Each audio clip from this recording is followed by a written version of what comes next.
നമ്മൾ ആരെങ്കിലും ചിന്തിച്ചിട്ടുണ്ടോ ശ്രീ ആദിശങ്കരാചാര്യരാൽ സ്ഥാപിക്കപ്പെട്ട 4 ചതുരാംനായ പീഠങ്ങളിൽ അതിൽ ആദ്യത്തെ മഠം ശ്രീ ശൃംഗേരി ശാരദാപീഠം എങ്ങനെയായെന്നുള്ളത്?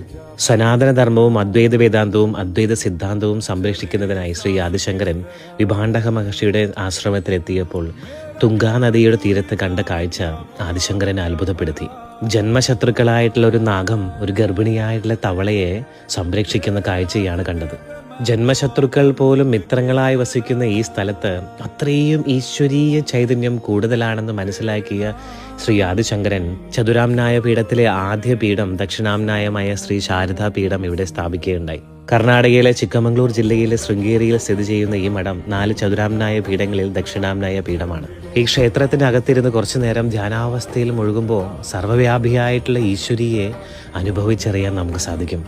തീർച്ചയായിട്ടും നിങ്ങളുടെ യാത്രയിൽ ഒരു വട്ടമെങ്കിലും വന്ന് കാണേണ്ട അനുഭവിക്കേണ്ട സ്ഥലം തന്നെയാണ്.